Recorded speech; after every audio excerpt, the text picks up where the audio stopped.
The white people, Arthur Machen, prologue, sorcery and sanctity, said Ambrose, these are the only realities.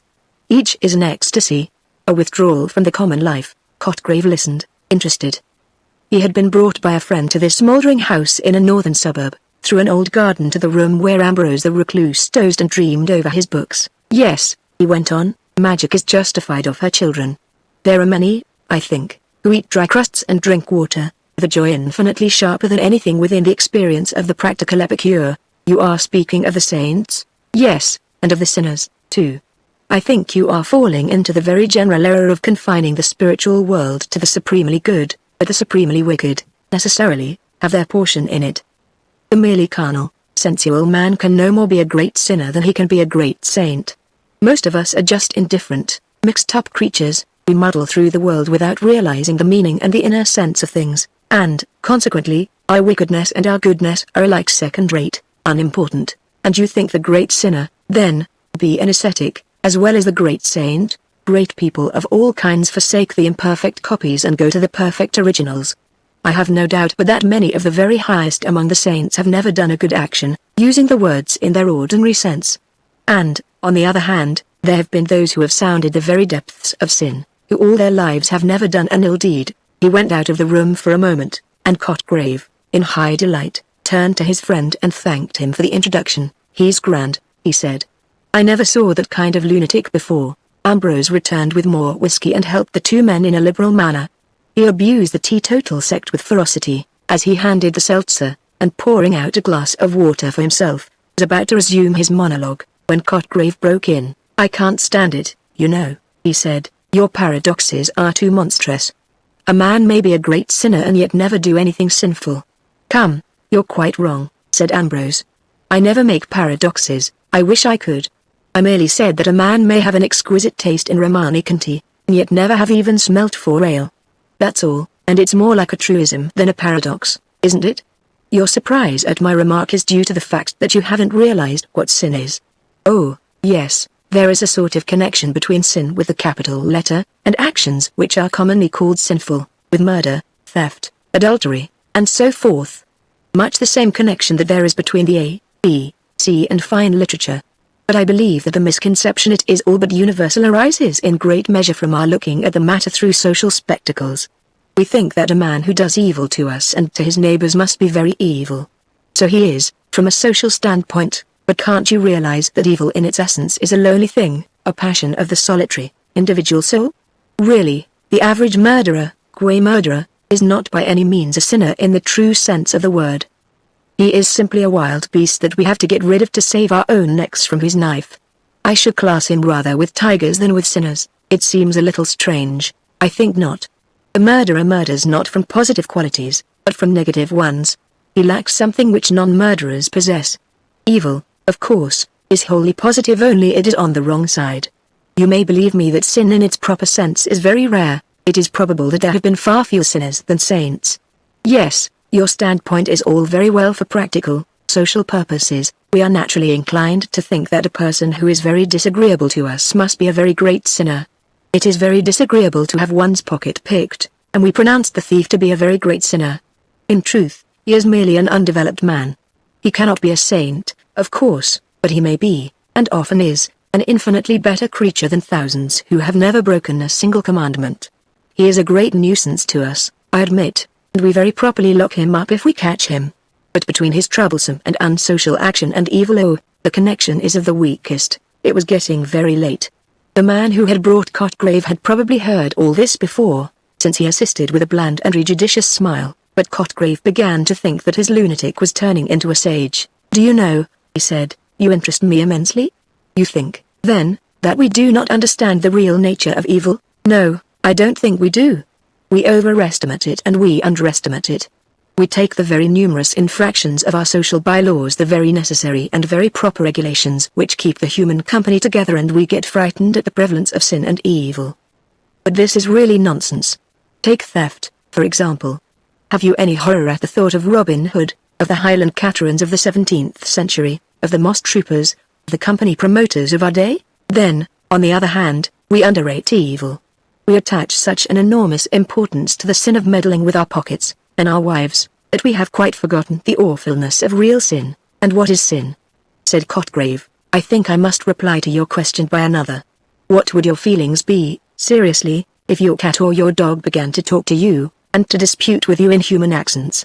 You would be overwhelmed with horror. I am sure of it. And if the roses in your garden sang a weird song, you would go mad. And suppose the stones in the road began to swell and grow before your eyes, and if the pebble that you noticed at night had shot out stony blossoms in the morning, well, these examples may give you some notion of what sin really is. Look here, said the third man, hitherto placid, you two seem pretty well wound up. But I'm going home.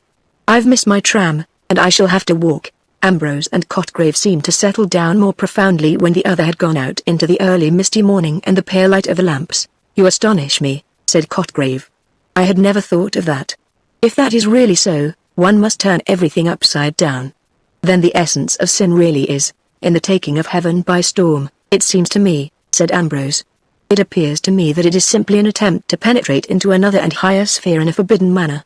You can understand why it is so rare.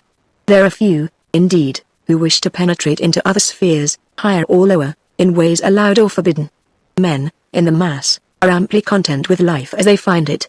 Therefore there are few saints, and sinners, in the proper sense, are fewer still, and men of genius, who partake sometimes of each character, are rare also. Yes, on the whole, it is, perhaps, harder to be a great sinner than a great saint. There is something profoundly unnatural about sin? Is that what you mean? Exactly. Holiness requires as great, or almost as great, an effort. Holiness works on lines that were natural once. It is an effort to recover the ecstasy that was before the fall. But sin is an effort to gain the ecstasy and the knowledge that pertain alone to angels, and in making this effort man becomes a demon. I told you that the mere murderer is not therefore a sinner. That is true, but the sinner is sometimes a murderer. Gilles de Rais is an instance. So you see that while the good and the evil are unnatural to man as he now is to man, the social, civilized being evil is unnatural in a much deeper sense than good. The saint endeavors to recover a gift which he has lost, the sinner tries to obtain something which was never his. In brief, he repeats the fall. But are you a Catholic? Said Cotgrave. Yes, I am a member of the persecuted Anglican Church. Then, how about those texts which seem to reckon as sin that which you would set down as a mere trivial dereliction? Yes, but in one place the word sorcerers comes in the same sentence, doesn't it? That seems to me to give the keynote. Consider, can you imagine for a moment that a false statement which saves an innocent man's life is a sin? No, very good, then, it is not the mere liar who is excluded by those words, it is, above all, the sorcerers who use the material life, who use the failings incidental to material life as instruments to obtain their infinitely wicked ends. And let me tell you this, our higher senses are so blunted, we are so drenched with materialism, that we should probably fail to recognize real wickedness if we encountered it. But shouldn't we experience a certain horror terror such as you hinted we would experience if a rose tree sang in the mere presence of an evil man? We should if we were natural. Children and women feel this horror you speak of, even animals experience it. But with most of us convention and civilization and education have blinded and deafened and obscured the natural reason. No, sometimes we may recognize evil by its hatred of the good. One doesn't need much penetration to guess at the influence which dictated, quite unconsciously, the Blackwood Review of Keats, but this is purely incidental, and, as a rule, I suspect that the hierarchs of Tophet pass quite unnoticed, or, perhaps, in certain cases, as good but mistaken men. But you used the word unconscious just now, of Keats' reviewers. Is wickedness ever unconscious? Always. It must be so. It is like holiness and genius in this as in other points. It is a certain rapture or ecstasy of the soul, a transcendent effort to surpass the ordinary bounds. So, surpassing these, it surpasses also the understanding, the faculty that takes note of that which comes before it. No, a man may be infinitely and horribly wicked and never suspect it. But I tell you, evil in this, its certain and true sense, is rare, and I think it is growing rarer. I am trying to get hold of it all, said Cotgrave. From what you say, I gather that the true evil differs generically from that which we call evil. Quite so. There is, no doubt, an analogy between the two, a resemblance such as enables us to use, quite legitimately, such terms as the foot of the mountain and the leg of the table. And, sometimes, of course, the two speak, as it were, in the same language. The rough miner, or puddler, the untrained, undeveloped tiger man, heated by a quart or two above his usual measure, comes home and kicks his irritating and injudicious wife to death. He is a murderer. And Gilles de Rais was a murderer. But you see the gulf that separates the two? The word, if I may so speak, is accidentally the same in each case, but the meaning is utterly different. It is flagrant Hobson-Jobson to confuse the two, or rather, it is as if one supposed that Juggernaut and the Argonauts had something to do etymologically with one another. And no doubt the same weak likeness, or analogy, runs between all the social sins and the real spiritual sins, and in some cases, perhaps, the lesser may be schoolmasters to lead one on to the greater from the shadow to the reality.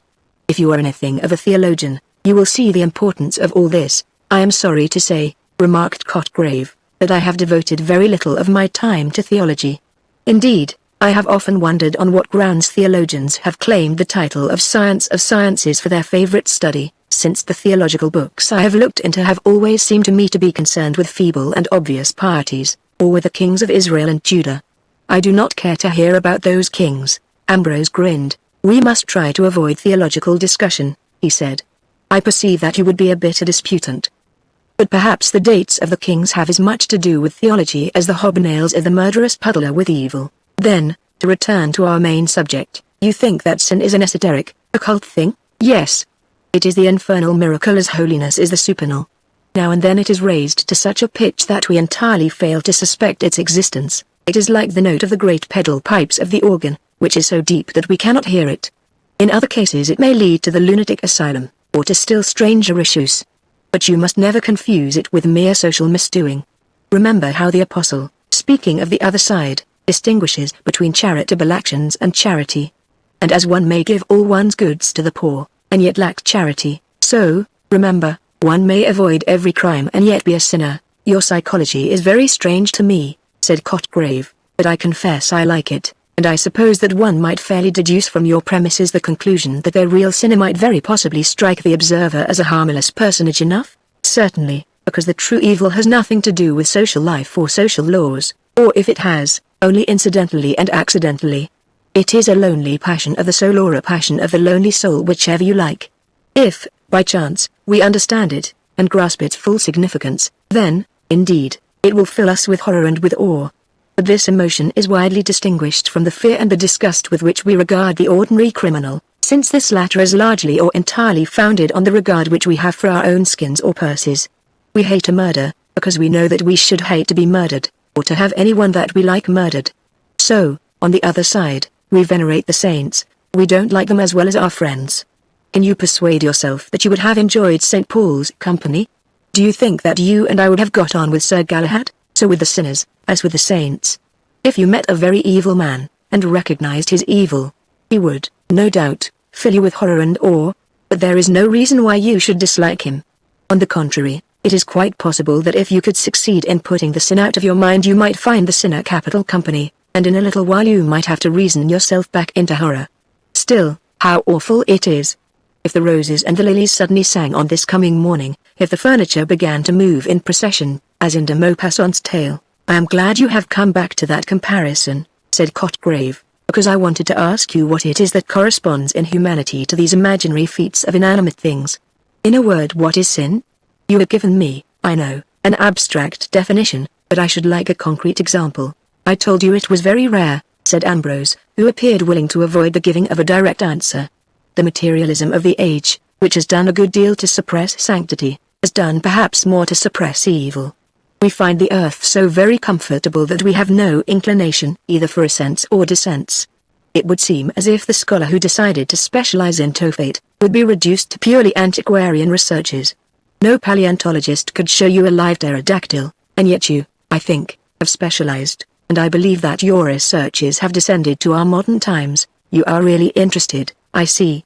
Well, I confess that I have dabbled a little, and if you like I can show you something that bears on the very curious subject we have been discussing. Ambrose took a candle and went away to a far, dim corner of the room. Cotgrave saw him open a venerable bureau that stood there, and from some secret recess he drew out a parcel, and came back to the window where they had been sitting. Ambrose undid a wrapping of paper, and produced a green pocket-book. You will take care of it? He said. Don't leave it lying about. It is one of the choicer pieces in my collection, and I should be very sorry if it were lost. He fondled the faded binding. I knew the girl who wrote this, he said. When you read it, you will see how it illustrates the talk we have had tonight. There is a sequel, too, but I won't talk of that. There was an odd article in one of the reviews some months ago. He began again, with the air of a man who changes the subject. It was written by a Dr. Corin, I think, was the name. He says that a lady, watching her little girl playing at the drawing room window, suddenly saw the heavy sash give way and fall on the child's fingers. The lady fainted, I think. But at any rate the doctor was summoned, and when he had dressed the child's wounded and the maimed fingers he was summoned to the mother. She was groaning with pain, and it was found that 3 fingers of her hand, corresponding with those that had been injured on the child's hand, were swollen and inflamed, and later, in the doctor's language, purulent sloughing set in. Ambrose still handled delicately the green volume. "Well, here it is," he said at last, parting with difficulty, it seemed, from his treasure. "You will bring it back as soon as you have read it," he said, as they went out into the hall, into the old garden, faint with the odor of white lilies. There was a broad red band in the east as Cotgrave turned to go, and from the high ground where he stood he saw that awful spectacle of London in a dream, the Green Book. The morocco binding of the book was faded, and the color had grown faint. There were no stains nor bruises nor marks of usage. The book looked as if it had been bought on a visit to London some 70 or 80 years ago, and had somehow been forgotten and suffered to lie away out of sight. There was an old, delicate, lingering odor about it, such an odor as sometimes haunts an ancient piece of furniture for a century or more. The end papers, inside the binding, were oddly decorated with colored patterns and faded gold. It looked small, but the paper was fine, and there were many leaves, closely covered with minute, painfully formed characters. "I found this book," the manuscript began, "in a drawer in the old bureau that stands on the landing. It was a very rainy day and I could not go out, so in the afternoon I got a candle and rummaged in the bureau.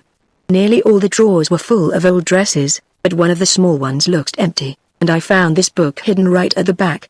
I wanted a book like this, so I took it to write in. It is full of secrets.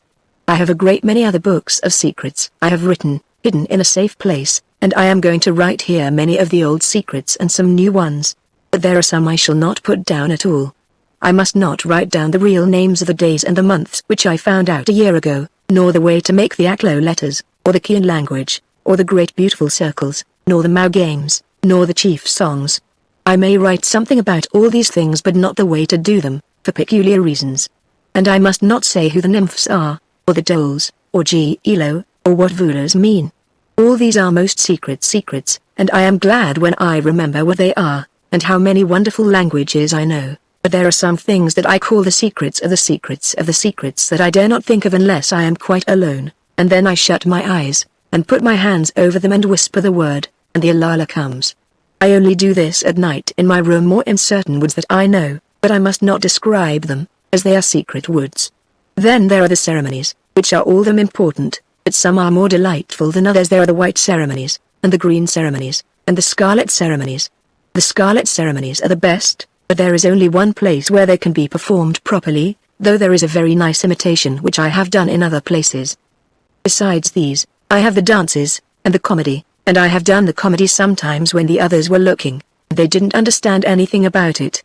I was very little when I first knew about these things. When I was very small, and mother was alive, I can remembering things before that, only it has all got confused. But I remember when I was 5 or 6 I heard them talking about me when they thought I was not noticing. They were saying how queer I was a year or 2 before, and how nurse had called my mother to come and listen to me talking all to myself, and I was saying words that nobody could understand. I was speaking the Xu language, but I only remember a very few of the words, as it was about the little white faces that used to look at me when I was lying in my cradle. They used to talk to me, and I learnt their language and talked to them in it about some great white place where they lived, where the trees and the grass were all white, and there were white hills as high up as the moon, and a cold wind. I have often dreamed of it afterwards, but the faces went away when I was very little. But a wonderful thing happened when I was about 5. My nurse was carrying me on her shoulder. There was a field of yellow corn, and we went through it. It was very hot. Then he came to a path through a wood, and a tall man came after us, and went with us till we came to a place where there was a deep pool, and it was very dark and shady. Nurse put me down on the soft moss under a tree, and she said, she can't get to the pond now. So they left me there, and I sat quite still and watched, and out of the water and out of the wood came 2 wonderful white people, and they began to play and dance and sing. They were a kind of creamy white like the old ivory figure in the drawing room. One was a beautiful lady with kind dark eyes, and a grave face, and long black hair, and she smiled such a strange sad smile at the other, who laughed and came to her. They played together, and danced round and round the pool, and they sang a song till I fell asleep. Nurse woke me up when she came back, and she was looking something like the lady had looked, so I told her all about it, and asked her why she looked like that. At first she cried, and then she looked very frightened, and turned quite pale. She put me down on the grass and stared at me, and I could see she was shaking all over. Then she said I had been dreaming, but I knew I hadn't. Then she made me promise not to say a word about it to anybody, and if I did I should be thrown into the black pit. I was not frightened at all, though Nurse was, and I never forgot about it, because when I shut my eyes and it was quite quiet, and I was all alone, I could see them again, very faint and far away, but very splendid, and little bits of the song they sang came into my head, but I couldn't sing it. I was 13, nearly 14, when I had a very singular adventure, so strange that the day on which it happened is always called the White Day. My mother had been dead for more than a year, and in the morning I had lessons. They let me go out for walks in the afternoon.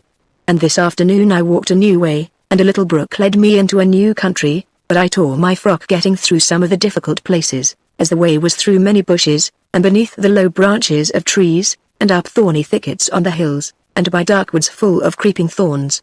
And it was a long, long way.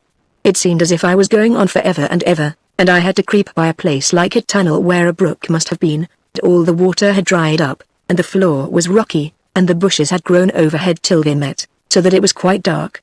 And I went on and on through that dark place. It was a long, long way. And I came to a hill that I never saw before. I was in a dismal thicket full of black twisted boughs that tore me as I went through them, and I cried out because I was smarting all over, and then I found that I was climbing, and I went up and up a long way, till at last the thicket stopped and I came out crying just under the top of a big bare place, where there were ugly grey stones lying all about on the grass, and here and there a little twisted, stunted tree came out from under a stone, like a snake. And I went up, right to the top, a long way. I never saw such big ugly stones before. They came out of the earth, some of them, and some looked as if they had been rolled to where they were, and they went on and on as far as I could see, a long, long way. I looked out from them and saw the country, but it was strange. It was winter time, and there were black terrible woods hanging from the hills all round. It was like seeing a large room hung with black curtains, and the shape of the trees seemed quite different from any I had ever seen before. I was afraid. Then beyond the woods there were other hills round in a great ring, but I had never seen any of them. It all looked black, and everything had a vor over it. It was all so still and silent, and the sky was heavy and grey and sad, like a wicked voorish dome in deep Dendo. I went on into the dreadful rocks. There were hundreds and hundreds of them. Some were like horrid grinning men. I could see their faces as if they would jump at me out of the stone, and catch hold of me, and drag me with them back into the rock, so that I should always be there. And there were other rocks that were like animals, creeping, horrible animals, putting out their tongues, and others were like words that I could not say, and others like dead people lying on the grass. I went on among them, though they frightened me, and my heart was full of wicked songs that they put into it, and I wanted to make faces and twist myself about in the way they did, and I went on and on a long way till at last I liked the rocks, and they didn't frighten me any more. I sang the songs I thought of, songs full of words that must not be spoken or written down. Then I made faces like the faces on the rocks, and I twisted myself about like the twisted ones, and I lay down flat on the ground like the dead ones, and I went up to one that was grinning, and put my arms round him and hugged him. And so I went on and on through the rocks till I came to a round mound in the middle of them. It was higher than a mound, it was nearly as high as our house, and it was like a great basin turned upside down, all smooth and round and green, with one stone, like a post, sticking up at the top. I climbed up the sides, but they were so steep I had to stop or I should have rolled all the way down again, and I should have knocked against the stones at the bottom, and perhaps been killed. But I wanted to get up to the very top of the big round mound, so I lay down flat on my face, and took hold of the grass with my hands and drew myself up, bit by bit, till I was at the top. Then I sat down on the stone in the middle, and looked all round about. I felt I had come such a long, long way, just as if I were 100 miles from home, or in some other country, or in one of the strange places I had read about in the tales of the genie and the Arabian Nights, or as if I had gone across the sea, far away, for years, and I had found another world that nobody had ever seen or heard of before, or as if I had somehow flown through the sky and fallen on one of the stars I had read about, where everything is dead and cold and grey, and there is no air, and the wind doesn't blow. I sat on the stone and looked all round and down and round about me. It was just as if I was sitting on a tower in the middle of a great empty town, 'cause I could see nothing all around but the grey rocks on the ground. I couldn't make out their shapes anymore, but I could see them on and on for a long way, and I looked at them, and they seemed as if they had been arranged into patterns, and shapes, and figures.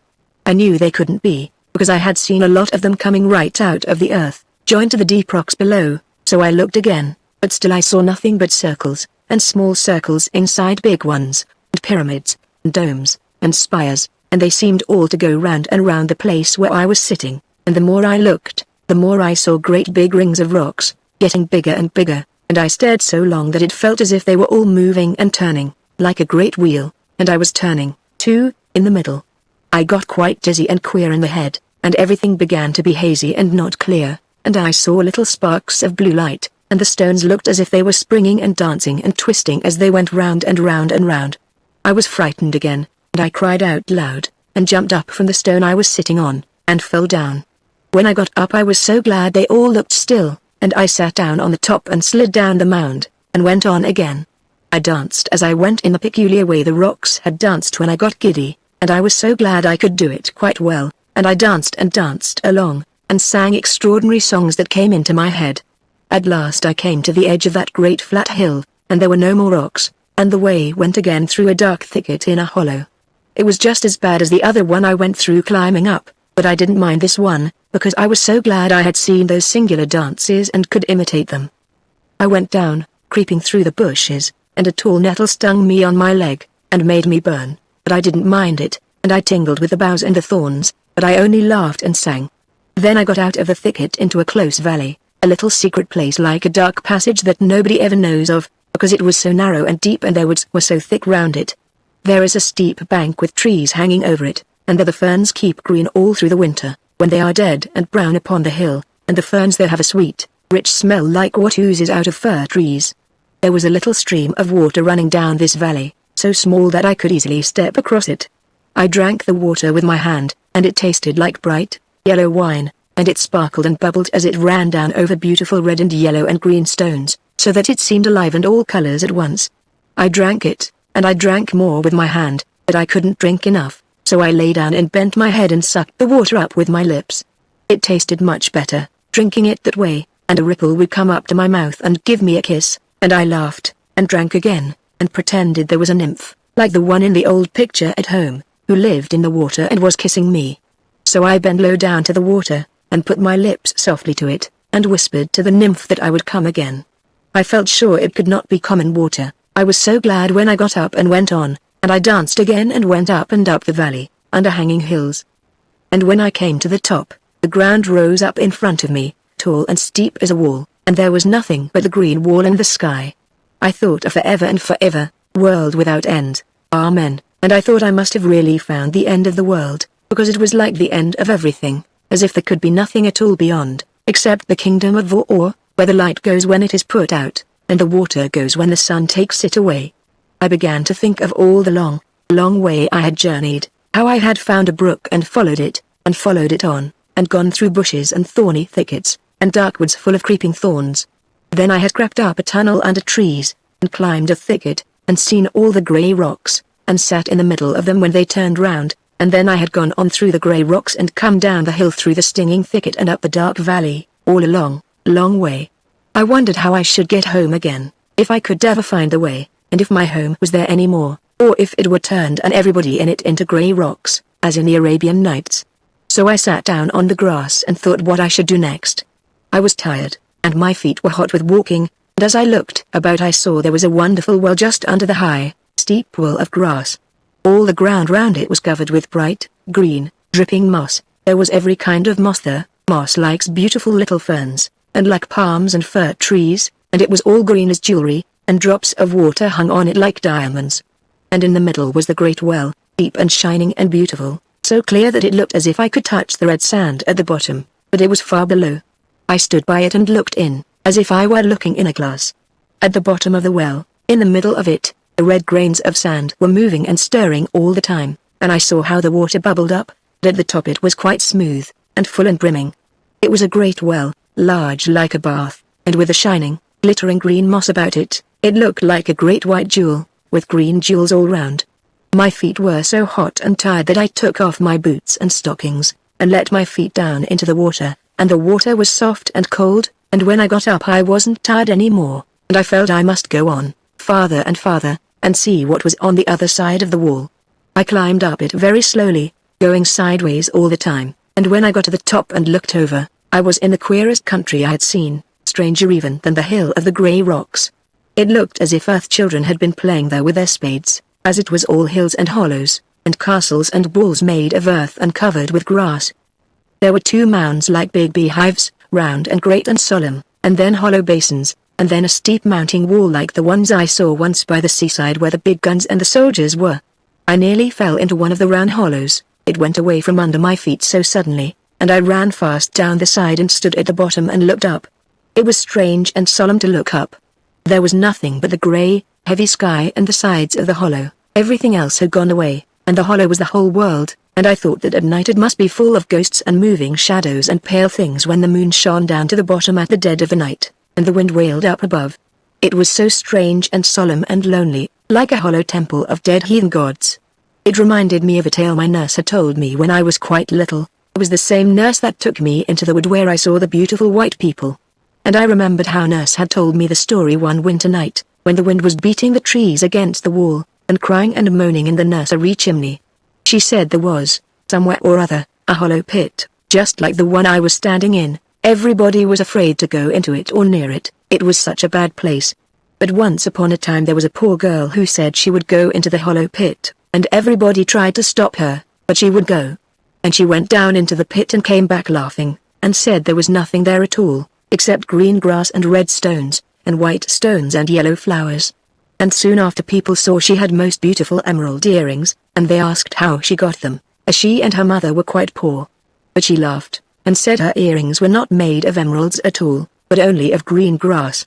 Then, one day, she wore on her breast the reddest ruby that anyone had ever seen, and it was as big as a hen's egg, and glowed and sparkled like a hot burning coal of fire. And they asked how she got it, as she and her mother were quite poor. But she laughed, and said it was not a ruby at all, but only a red stone. Then one day she wore round her neck the loveliest necklace that anyone had ever seen, much finer than the queen's finest, and it was made of great bright diamonds, hundreds of them, and they shone like all the stars on a night in June. So they asked her how she got it, as she and her mother were quite poor. But she laughed, and said they were not diamonds at all, but only white stones. And one day she went to the court, and she wore on her head a crown of pure angel gold, so nurse said, and it shone like the sun, and it was much more splendid than the crown the king was wearing himself, and in her ears she wore the emeralds, and the big ruby was the brooch on her breast, and the great diamond necklace was sparkling on her neck. And the king and queen thought she was some great princess from a long way off, and got down from their thrones and went to meet her, but somebody told the king and queen who she was, and that she was quite poor. So the king asked why she wore a gold crown, and how she got it, as she and her mother were so poor. And she laughed, and said it wasn't a gold crown at all, but only some yellow flowers she had put in her hair. And the king thought it was very strange, and said she should stay at the court, and they would see what would happen next. And she was so lovely that everybody said that her eyes were greener than the emeralds, that her lips were redder than the ruby, that her skin was whiter than the diamonds, and that her hair was brighter than the golden crown. So the king's son said he would marry her, and the king said he might. And the bishop married them, and there was a great supper, and afterwards the king's son went to his wife's room. But just when he had his hand on the door, he saw a tall, black man, with a dreadful face, standing in front of the door, and a voice said, "Venture not upon your life. This is mine own wedded wife." Then the king's son fell down on the ground in a fit. And they came and tried to get into the room, but they couldn't, and they hacked at the door with hatchets, but the wood had turned hard as iron, and at last everybody ran away. They were so frightened at the screaming and laughing and shrieking and crying that came out of the room. But next day they went in, and found there was nothing in the room but thick black smoke, because the black man had come and taken her away. And on the bed there were 2 knots of faded grass and a red stone, and some white stones, and some faded yellow flowers. I remembered this tale of nurses while I was standing at the bottom of the deep hollow. It was so strange and solitary there, and I felt afraid. I could not see any stones or flowers, but I was afraid of bringing them away without knowing, and I thought I would do a charm that came into my head to keep the black man away. So I stood right in the very middle of the hollow, and I made sure that I had none of those things on me, and then I walked round the place, and touched my eyes, and my lips, and my hair in a peculiar manner, and whispered some queer words that nurse taught me to keep bad things away. Then I felt safe and climbed up out of the hollow, and went on through all those mounds and hollows and walls, till I came to the end, which was high above all the rest, and I could see that all the different shapes of the earth were arranged in patterns, something like the grey rocks, only the pattern was different. It was getting late, and the air was indistinct, but it looked from where I was standing something like two great figures of people lying on the grass. And I went on, and at last I found a certain wood, which is too secret to be described, and nobody knows of the passage into it, which I found out in a very curious manner, by seeing some little animal run into the wood through it. So I went after the animal by a very narrow dark way, under thorns and bushes, and it was almost dark when I came to a kind of open place in the middle. And there I saw the most wonderful sight I have ever seen. It was only for a minute, as I ran away directly, and crept out of the wood by the passage I had come by, and ran as fast as ever I could, because I was afraid. What I had seen was so wonderful and so strange and beautiful. But I wanted to get home and think of it, and I did not know what might not happen if I stayed by the wood. I was hot all over and trembling, and my heart was beating, and strange cries that I could not help came from me as I ran from the wood. I was glad that a great white moon came up from over a round hill and showed me the way, so I went back through the mounds and hollows and down the close valley, and up through the thicket over the place of the grey rocks, and so at last I got home again. My father was busy in his study, and the servants had not told about my not coming home, though they were frightened, and wondered what they ought to do, so I told them I had lost my way, but I did not let them find out the real way I had been. I went to bed and lay awake all through the night, thinking of what I had seen. When I came out of the narrow way, and it looked all shining, though the air was dark, it seemed so certain, and all the way home I was quite sure that I had seen it, and I wanted to be alone in my room, and be glad over it all to myself, and shut my eyes and pretend it was there, and do all the things I would have done if I had not been so afraid. But when I shut my eyes the sight would not come, and I began to think about my adventures all over again, and I remembered how dusky and queer it was at the end, and I was afraid it must be all a mistake, because it seemed impossible it could happen. It seemed like one of Nurse's tales, which I didn't really believe in, though I was frightened at the bottom of the hollow, and the stories she told me when I was little came back into my head, and I wondered whether it was really there what I thought I had seen, or whether any of her tales could have happened a long time ago. It was so queer. I lay awake there in my room at the back of the house, and the moon was shining on the other side towards the river, so the bright light did not fall upon the wall. And the house was quite still. I had heard my father come upstairs, and just after the clock struck 12, and after the house was still and empty, as if there was nobody alive in it. And though it was all dark and indistinct in my room, a pale glimmering kind of light shone in through the white blind, and once I got up and looked out, and there was a great black shadow of the house covering the garden, looking like a prison where men are hanged, and then beyond it was all white, and the wood shone white with black gulfs between the trees. It was still and clear, and there were no clouds on the sky.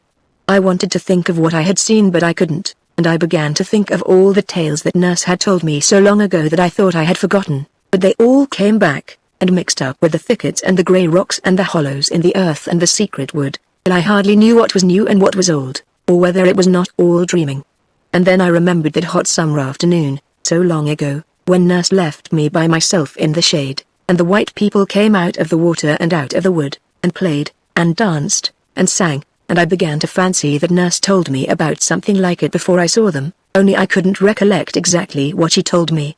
Then I wondered whether she had been the White Lady, as I remembered she was just as white and beautiful, and had the same dark eyes and black hair, and sometimes she smiled and looked like the lady had looked, when she was telling me some of her stories, beginning with Once on a Time, or In the Time of the Fairies.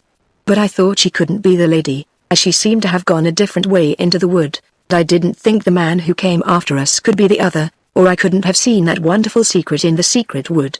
I thought of the moon, but it was afterwards when I was in the middle of the wild land, where the earth was made into the shape of great figures, and it was all walls, and mysterious hollows, and smooth round mounds, that I saw the great white moon come up over a round hill. I was wondering about all these things, till at last I got quite frightened, because I was afraid something had happened to me, and I remembered Nurse's tale of the poor girl who went into the hollow pit, and was carried away at last by the black man.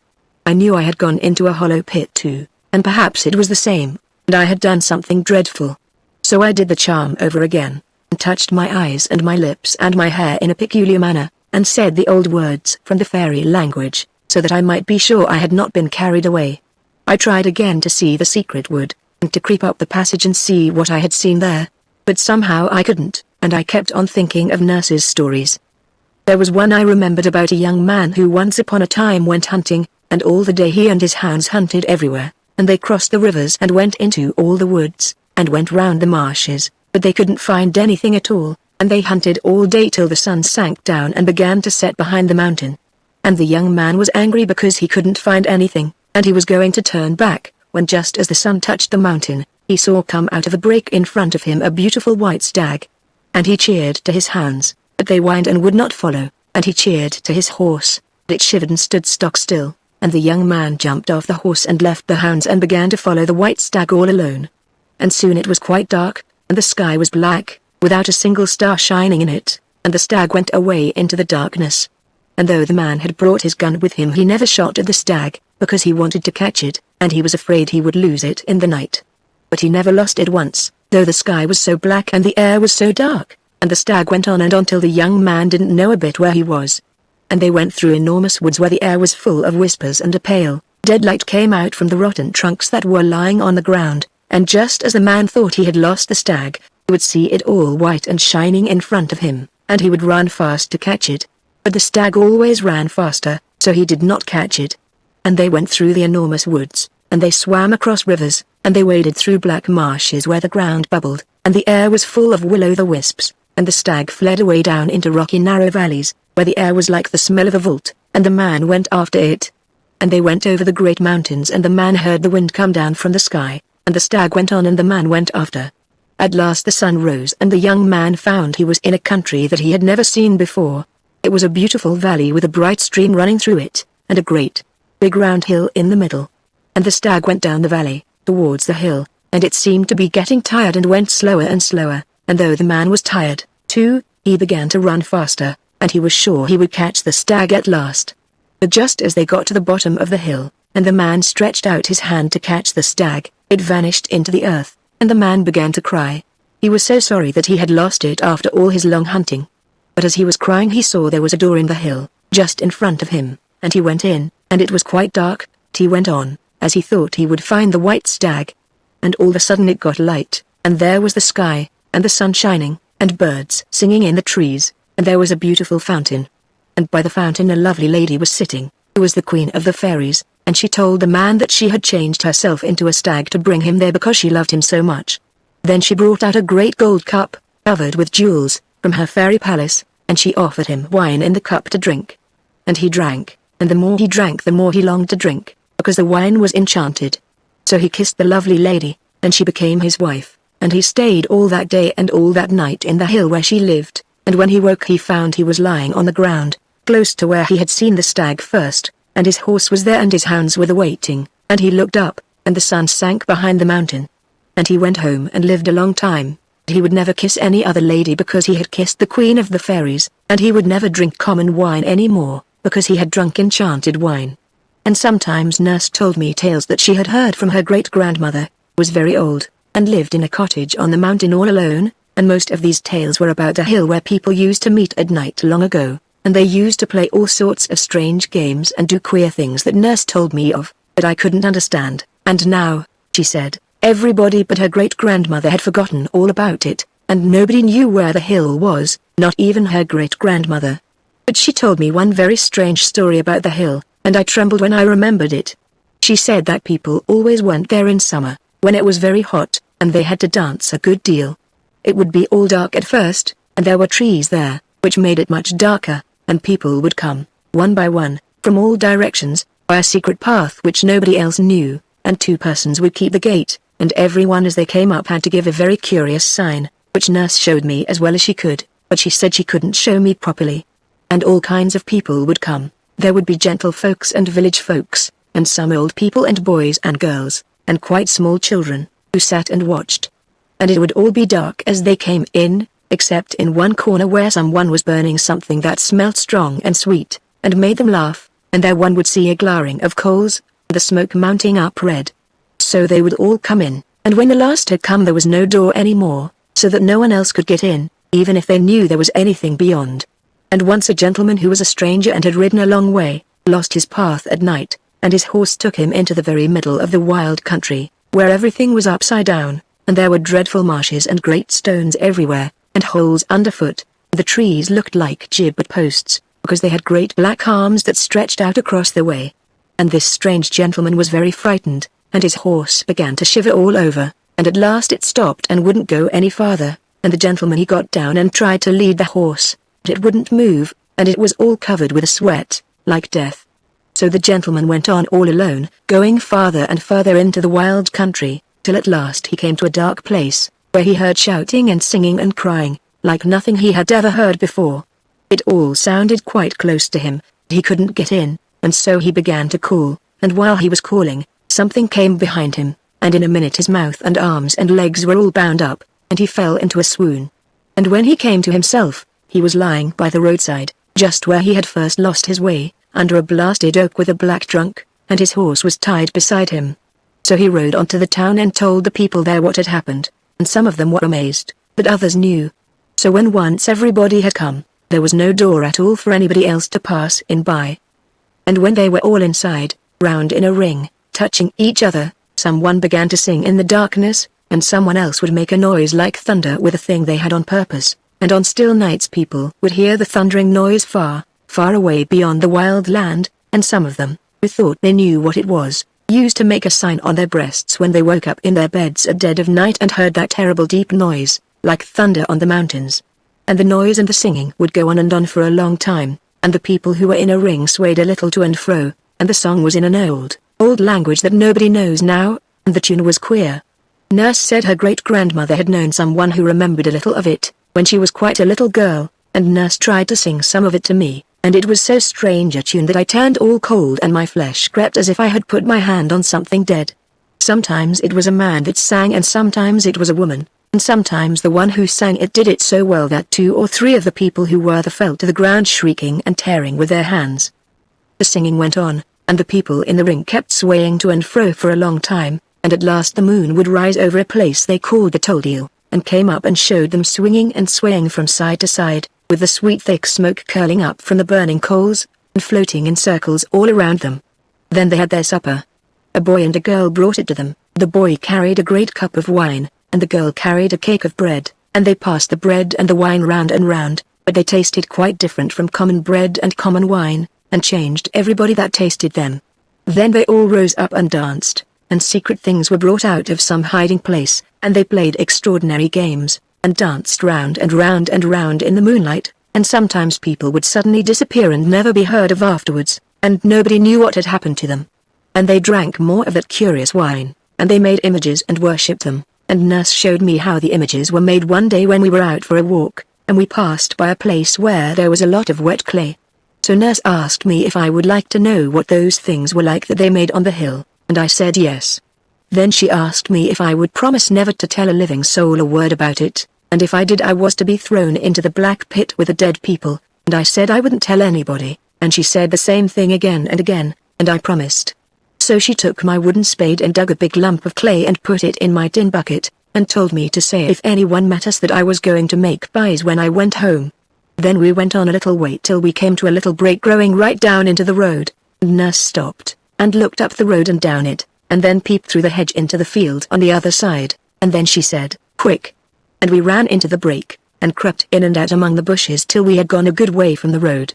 Then we sat down under a bush, and I wanted so much to know what Nurse was going to make with the clay, but before she would begin she made me promise again not to say a word about it, and she went again and peeped through the bushes on every side, though the lane was so small and deep that hardly anybody ever went there. So we sat down, and Nurse took the clay out of the bucket, and began to knead it with her hands, and do queer things with it, and turn it about. And she hid it under a big dock leaf for a minute or two and then she brought it out again, and then she stood up and sat down, and walked round the clay in a peculiar manner, and all the time she was softly singing a sort of rhyme, and her face got very red. Then she sat down again, and took the clay in her hands and began to shape it into a doll, but not like the dolls I have at home, and she made the queerest doll I had ever seen, all out of the wet clay, and hid it under a bush to get dry and hard, and all the time she was making it she was singing these rhymes to herself, and her face got redder and redder. So we left the doll there, hidden away in the bushes where nobody would ever find it. And a few days later we went the same walk, and when he came to that narrow, dark part of the lane where the break runs down to the bank, Nurse made me promise all over again. She looked about, just as she had done before, and we crept into the bushes till we got to the green place where the little clay man was hidden. I remember it all so well, though I was only 8, and it is 8 years ago now as I am writing it down, but the sky was a deep violet blue, and in the middle of the break where we were sitting there was a great elder tree covered with blossoms, and on the other side there was a clump of meadowsweet, and when I think of that day the smell of the meadowsweet and elder blossom seems to fill the room, and if I shut my eyes I can see the glaring blue sky, with little clouds of very white floating across it, and Nurse who went away long ago sitting opposite me and looking like the beautiful white lady in the wood. So we sat down and Nurse took out the clay doll from the secret place where she had hidden it, and she said we must pay our respects, and she would show me what to do, and I must watch her all the time. So she did all sorts of queer things with the little clay man, and I noticed she was all streaming with perspiration. We had walked so slowly, and then she told me to pay my respects, and I did everything she did because I liked her, and it was such an odd game. And she said that if one loved very much, the clay man was very good, if one did certain things with it, and if one hated very much, it was just as good, only one had to do different things, and we played with it a long time, and pretended all sorts of things. Nurse said her great-grandmother had told her all about these images, but what we did was no harm at all, only a game. But she told me a story about these images that frightened me very much, and that was what I remember that night when I was lying awake in my room in the pale, empty darkness, thinking of what I had seen and the secret wood. Nurse said there was once a young lady of the high gentry, who lived in a great castle. And she was so beautiful that all the gentlemen wanted to marry her, because she was the loveliest lady that anybody had ever seen, and she was kind to everybody, and everybody thought she was very good. But though she was polite to all the gentlemen who wished to marry her, she put them off, and said she couldn't make up her mind, and she wasn't sure she wanted to marry anybody at all. And her father, who was a very great lord, was angry, though he was so fond of her, and he asked her why she wouldn't choose a bachelor out of all the handsome young men who came to the castle. But she only said she didn't love any of them very much, and she must wait, and if they pestered her, she said she would go and be a nun in a nunnery. So all the gentlemen said they would go away and wait for a year and a day, and when a year and a day were gone, they would come back again and ask her to say which one she would marry. So the day was appointed and they all went away, and the lady had promised that in a year and a day it would be her wedding day with one of them. But the truth was, that she was the queen of the people who danced on the hill on summer nights, and on the proper nights she would lock the door of the room, and she and her maid would steal out of the castle by a secret passage that only they knew of, and go away up to the hill in the wild land. And she knew more of the secret things than anyone else, and more than anyone knew before or after, because she would not tell anybody the most secret secrets. She knew how to do all the awful things, how to destroy young men, and how to put a curse on people, and other things that I could not understand. And her real name was the Lady of Ellen, but the dancing people called her Cassap, which meant somebody very wise, in the old language. And she was whiter than any of them and taller, and her eyes shone in the dark like burning rubies, and she could sing songs that none of the others could sing, and when she sang they all fell down on their faces and worshipped her. And she could do what they called ship-show, which was a very wonderful enchantment. She would tell the great lord, her father, that she wanted to go into the woods to gather flowers, so he let her go, and she and her maid went into the woods where nobody came, and the maid would keep watch. Then the lady would lie down under the trees and begin to sing a particular song, and she stretched out her arms, and from every part of the wood great serpents would come, hissing and gliding in and out among the trees, and shooting out their forked tongues as they crawled up to the lady. And they all came to her, and twisted round her body, and her arms, and her neck, till she was covered with writhing serpents, and there was only her head to be seen. And she whispered to them, and she sang to them, and they writhed round and round, faster and faster, till she told them to go. And they all went away directly, back to their holes, and on the lady's breast there would be a most curious, beautiful stone, shaped something like an egg, and colored dark blue and yellow, and red, and green, marked like a serpent's scales. It was called a glame stone, and with it one could do all sorts of wonderful things, and nurse said her great-grandmother had seen a gleam stone with her own eyes, and it was for all the world shiny and scaly like a snake. And the lady could do a lot of other things as well, but she was quite fixed that she would not be married. And there were a great many gentlemen who wanted to marry her, but there were 5 of them who were chief, and their names were Sir Simon, Sir John, Sir Oliver, Sir Richard, and Sir Rowland. All the others believed she spoke the truth, and that she would choose one of them to be her man when a year and a day was done. It was only Sir Simon, who was very crafty, who thought she was deceiving them all, and he vowed he would watch and try if he could find out anything. And though he was very wise, he was very young, and he had a smooth, soft face like a girl's, and he pretended, as the rest did, that he would not come to the castle for a year and a day, and he said he was going away beyond the sea to foreign parts. But he really only went a very little way, and came back dressed like a servant girl, and so he got a place in the castle to wash the dishes. And he waited and watched, and he listened and said nothing, and he hid in dark places, and woke up at night and looked out, and he heard things and he saw things that he thought were very strange. And he was so sly that he told the girl that waited on the lady that he was really a young man, and that he had dressed up as a girl because he loved her so very much and wanted to be in the same house with her, and the girl was so pleased that she told him many things, and he was more than ever certain that the Lady Evelyn was deceiving him and the others. And he was so clever, and told the servant so many lies, that one night he managed to hide in the Lady Evelyn's room behind the curtains. And he stayed quite still and never moved, and at last the lady came.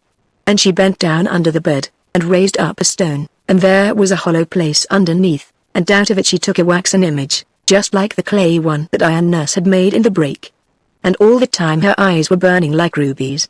And she took the little wax doll up in her arms and held it to her breast, and she whispered and she murmured, and she took it up and she laid it down again, and she held it high, and she held it low, and she laid it down again. And she said, "Happy is he that begat the bishop, that ordered the clerk, that married the man, that hid the wife, that fashioned the hive, that harbored the bee, that gathered the wax that my own true love was made of." And she brought out of an aumbry a great golden bowl, and she brought out of a closet a great jar of wine, and she poured some of the wine into the bowl, and she laid her mannikin very gently in the wine, and washed it in the wine all over. Then she went to a cupboard and took a small round cake and laid it on the image's mouth, and then she bore it softly and covered it up.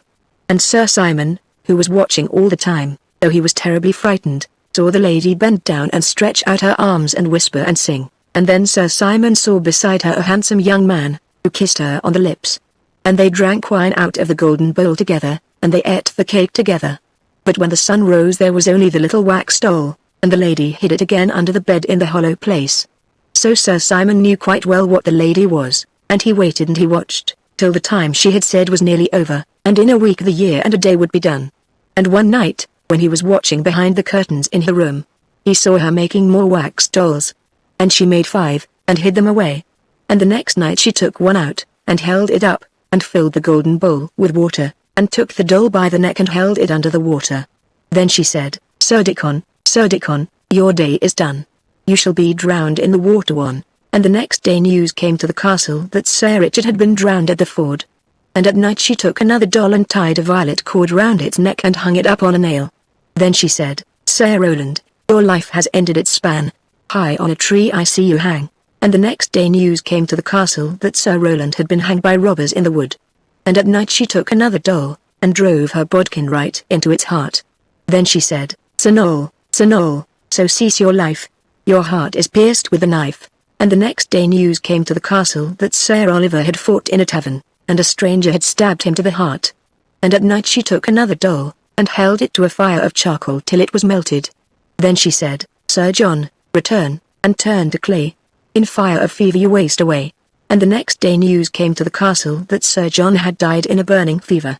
So then Sir Simon went out of the castle and mounted his horse and rode away to the bishop and told him everything. And the bishop sent his men, and they took the Lady Evelyn, and everything she had done was found out. So on the day after the year and a day, when she was to have been married, they carried her through the town in her smock, and they tied her to a great stake in the marketplace, and burned her alive before the bishop with her wax image hung round her neck. And people said the wax man screamed in the burning of the flames. And I thought of this story again and again as I was lying awake in my bed, and I seemed to see the Lady Evelyn in the marketplace, with the yellow flames eating up her beautiful white body. And I thought of it so much that I seemed to get into the story myself, and I fancied I was the lady, and that they were coming to take me to be burnt with fire, with all the people in the town looking at me. And I wondered whether she cared, after all the strange things she had done, and whether it hurt very much to be burned at the stake. I tried again and again to forget Nurse's stories, and to remember the secret I had seen that afternoon, and what was in the secret wood. I could only see the dark and a glimmering in the dark, and then it went away, and I only saw myself running, and then a great moon came up white over a dark round hill.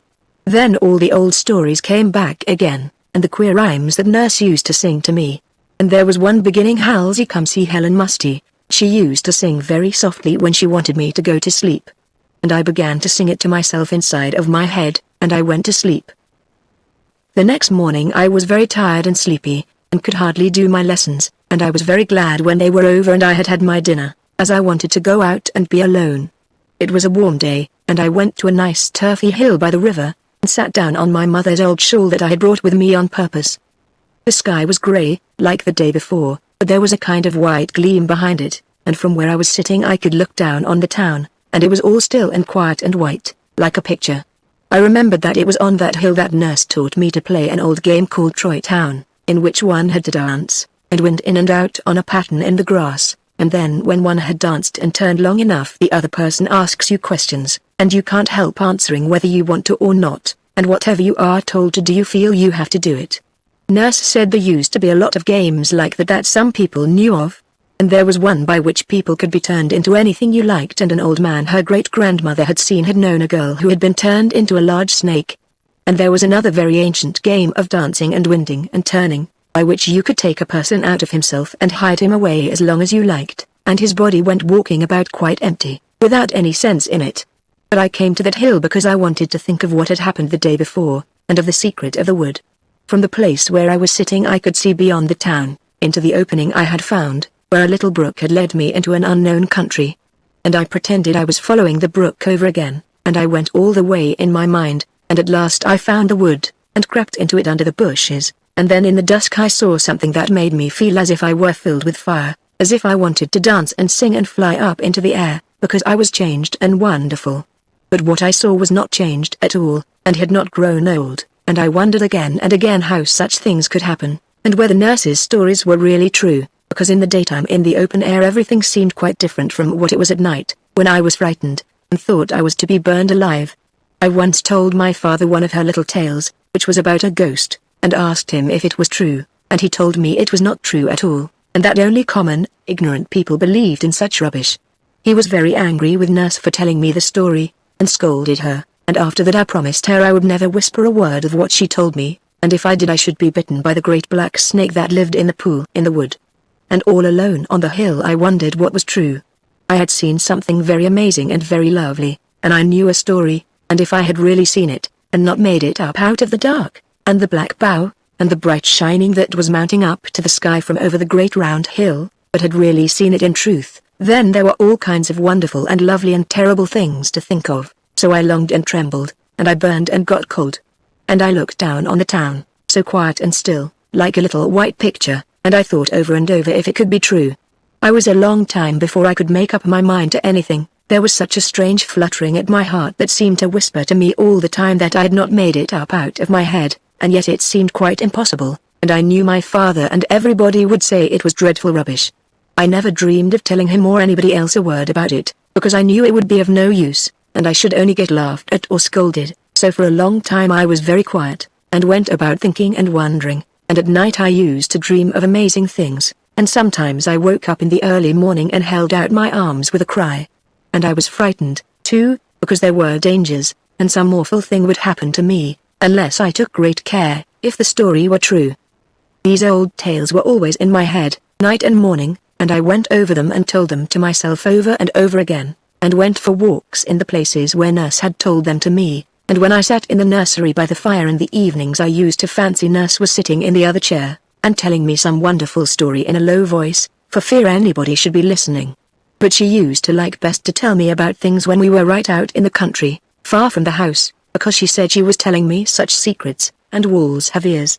And if it was something more than ever secret, we had to hide in breaks or woods, and I used to think it was such fun creeping along a hedge, and going very softly, and then we would get behind the bushes or run into the wood all of a sudden, when we were sure that none was watching us, so we knew that we had our secrets quite all to ourselves, and nobody else at all knew anything about them.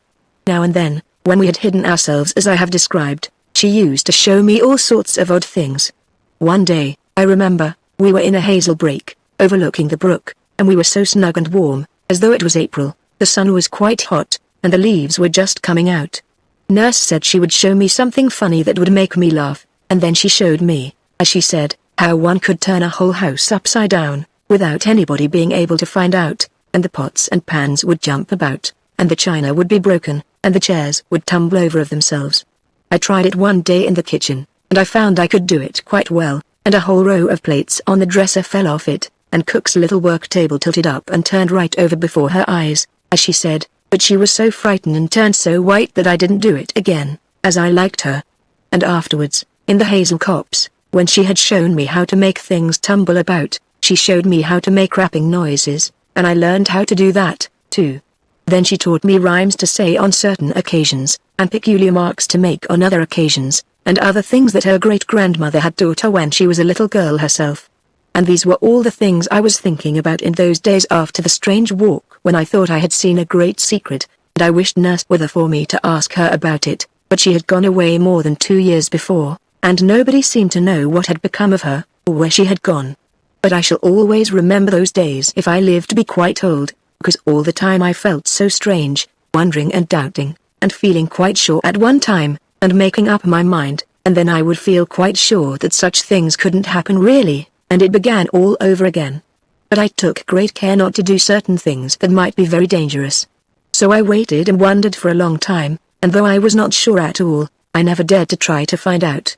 But one day I became sure that all that Nurse said was quite true, and I was all alone when I found it out. I trembled all over with joy and terror, and as fast as I could I ran into one of the old brakes where we used to go. It was the one by the lane, where Nurse made the little clay man, and I ran into it, and I crept into it. And when I came to the place where the elder was, I covered up my face with my hands and lay down flat on the grass, and I stayed there for 2 hours without moving, whispering to myself delicious, terrible things, and saying some words over and over again. It was all true and wonderful and splendid, and when I remembered the story I knew and thought of what I had really seen, I got hot and I got cold, and the air seemed full of scent, and flowers, and singing. And first I wanted to make a little clay man, like the one Nurse had made so long ago, and I had to invent plans and stratagems, and to look about, and to think of things beforehand, because nobody must dream of anything that I was doing or going to do, and I was too old to carry clay about in a tin bucket. At last I thought of a plan, and I brought the wet clay to the brake, and did everything that Nurse had done, only I made a much finer image than the one she had made, and when it was finished I did everything that I could imagine and much more than she did, because it was the likeness of something far better. And a few days later, when I had done my lessons early, I went for the second time by the way of the little brook that had led me into a strange country. And I followed the brook, and went through the bushes, and beneath the low branches of trees, and up thorny thickets on the hill, and by dark woods full of creeping thorns, a long, long way. Then I crept through the dark tunnel where the brook had been and the ground was stony, till at last I came to the thicket that climbed up the hill, and though the leaves were coming out upon the trees, everything looked almost as black as it was on the first day that I went there. And the thicket was just the same, and I went up slowly till I came out on a big bare hill, and began to walk among the wonderful rocks. I saw the terrible awe again on everything, for though the sky was brighter, the ring of wild hills all around was still dark, and the hanging woods looked dark and dreadful, and the strange rocks were as grey as ever, and when I looked down on them from the great mound, sitting on the stone, I saw all their amazing circles and rounds within rounds, and I had to sit quite still and watch them as they began to turn about me, and each stone danced in its place, and they seemed to go round and round in a great whirl, as if one were in the middle of all the stars and heard them rushing through the air.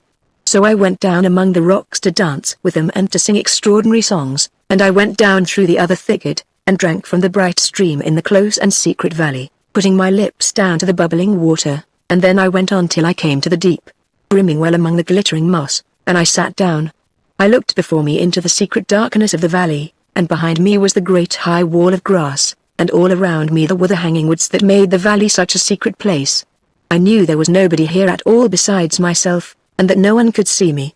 So I took off my boots and stockings, and let my feet down into the water, saying the words that I knew. and it was not cold at all, as I expected, but warm and very pleasant, and when my feet were in it I felt as if they were in silk, or as if the nymph were kissing them. So when I had done, I said the other words and made the signs, and then I dried my feet with a towel I had brought on purpose, and put on my stockings and boots. Then I climbed up the steep wall, and went into the place where there are the hollows, the two beautiful mounds, and the round ridges of land, and all the strange shapes. I did not go down into the hollow this time, but I turned at the end, and made out the figures quite plainly, as it was lighter, and I had remembered the story I had quite forgotten before, and in the story the two figures are called Adam and Eve, and only those who know the story understand what they mean. So I went on and on till I came to the secret wood which must not be described, and I crept into it by the way I had found. And when I had gone about halfway I stopped, and turned round, and got ready, and I bound the handkerchief tightly round my eyes, and made quite sure that I could not see at all, not a twig, nor the end of a leaf, nor the light of the sky, as it was an old red silk handkerchief with large yellow spots, that went round twice and covered my eyes, so that I could see nothing. Then I began to go on, step by step, very slowly. My heart beat faster and faster, and something rose in my throat that choked me and made me want to cry out, but I shut my lips, and went on. Boughs caught in my hair as I went, and great thorns tore me, but I went on to the end of the path. Then I stopped, and held out my arms and bowed, and I went round the first time, feeling with my hands, and there was nothing. I went round the second time, feeling with my hands, and there was nothing. Then I went round the third time, feeling with my hands, and the story was all true, and I wished that the years were gone by, and that I had not so long a time to wait before I was happy for ever and ever. Nurse must have been a prophet like those we read of in the Bible. Everything that she said began to come true, and since then other things that she told me of have happened. That was how I came to know that her stories were true and that I had not made up the secret myself out of my own head. But there was another thing that happened that day. I went a second time to the secret place. It was at the deep brimming well, and when I was standing on the moss I bent over and looked in, and then I knew who the white lady was that I had seen come out of the water in the wood long ago when I was quite little. And I trembled all over, because that told me other things. Then I remembered how some time after I had seen the white people in the wood, Nurse asked me more about them, and I told her all over again, and she listened, and said nothing for a long, long time, and at last she said, "You will see her again." So I understood what had happened and what was to happen. And I understood about the nymphs, how I might meet them in all kinds of places, and they would always help me, and I must always look for them, and find them in all sorts of strange shapes and appearances. And without the nymphs I could never have found the secret, and without them none of the other things could happen. Nurse had told me all about them long ago, but she called them by another name, and I did not know what she meant, or what her tales of them were about, only that they were very queer. And there were two kinds, the bright and the dark, and both were very lovely and very wonderful, and some people saw only one kind, and some only the other, but some saw them both. But usually the dark appeared first, and the bright ones came afterwards, and there were extraordinary tales about them. It was a day or two after I had come home from the secret place that I first really knew the nymphs. Nurse had shown me how to call them, and I had tried, but I did not know what she meant, and so I thought it was all nonsense. But I made up my mind I would try again, so I went to the wood where the pool was, where I saw the white people, and I tried again. The dark nymph, Alana, came, and she turned the pool of water into a pool of fire. Epilogue. "That's a very queer story," said Cotgrave, handing back the green book to the recluse, Ambrose. "I see the drift of a good deal, but there are many things that I do not grasp at all.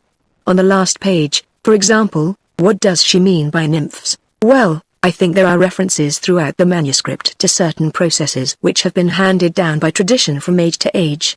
Some of these processes are just beginning to come within the purview of science, which has arrived at them or rather at the steps which lead to them by quite different paths. I have interpreted the reference to nymphs as a reference to one of these processes. And you believe that there are such things? Oh, I think so. Yes, I believe I could give you convincing evidence on that point. I am afraid you have neglected the study of alchemy. It is a pity. The symbolism, at all events, is very beautiful, and moreover if you were acquainted with certain books on the subject, I could recall to your mind phrases which might explain a good deal in the manuscript that you have been reading. Yes, but I want to know whether you seriously think that there is any foundation of fact beneath these fancies. Is it not all a department of poetry, a curious dream with which man has indulged himself? I can only say that it is no doubt better for the great mass of people to dismiss it all as a dream. But if you ask my veritable belief, that goes quite the other way. No, I should not say belief, but rather knowledge. I may tell you that I have known cases in which men have stumbled quite by accident on certain of these processes, and have been astonished by wholly unexpected results. In the cases I am thinking of, there could have been no possibility of suggestion or subconscious action of any kind. One might as well suppose a schoolboy suggesting the existence of Aeschylus to himself, while he plods mechanically through the declensions. But you have noticed the obscurity, Ambrose went on, and in this particular case it must have been dictated by instinct, since the writer never thought that her manuscripts would fall into other hands. But the practice is universal, and for most excellent reasons. Powerful and sovereign medicines, which are, of necessity, virulent poisons also, are kept in a locked cabinet. The child may find the key by chance, and drink herself dead, but in most cases the search is educational, and the files contain precious elixirs for him who has patiently fashioned the key for himself. You do not care to go into details? No, frankly, I do not. No, you must remain unconvinced. But you saw how the manuscript illustrates the talk we had last week. Is this girl still alive? No. I was one of those who found her. I knew the father well, he was a lawyer, and had always left her very much to herself. He thought of nothing but deeds and leases, and the news came to him as an awful surprise. She was missing one morning. I suppose it was about a year after she had written what you have read. The servants were called, and they told things, and put the only natural interpretation on the may perfectly erroneous one. They discovered that green book somewhere in the room, and I found her in the place that she described with so much dread, lying on the ground before the image. It was an image? Yes, it was hidden by the thorns and the thick undergrowth that had surrounded it. It was a wild, lonely country, but you know what it was like by her description, though of course you will understand that the colors have been heightened. A child's imagination always makes the heights higher and the depths deeper than they really are, and she had, unfortunately for herself, something more than imagination. One might say, perhaps, that the picture in her mind which she succeeded in a measure in putting into words, was the scene as it would have appeared to an imaginative artist. But it is a strange, desolate land, and she was dead? Yes. She had poisoned herself in time. No, there was not a word to be said against her in the ordinary sense. You may recollect a story I told you the other night about a lady who saw her child's fingers crushed by a window, and what was this statue? Well, it was of Roman workmanship, of a stone that with the centuries had not blackened, but had become white and luminous. The thicket had grown up about it and concealed it, and in the Middle Ages the followers of a very old tradition had known how to use it for their own purposes. In fact, it had been incorporated into the monstrous mythology of the Sabbath. You will have noted that those to whom a sight of that shining whiteness had been vouchsafed by chance, or rather, perhaps, by apparent chance, were required to blindfold themselves on their second approach. That is very significant, and is it the still? I sent for tools, and we hammered it into dust and fragments. The persistence of tradition never surprises me, Ambrose went on after a pause. I could name many an English parish where such traditions as that girl had listened to in her childhood are still existent in occult but unabated vigor. No, for me, it is the story not the sequel, which is strange and awful, for I have always believed that wonder is of the soul,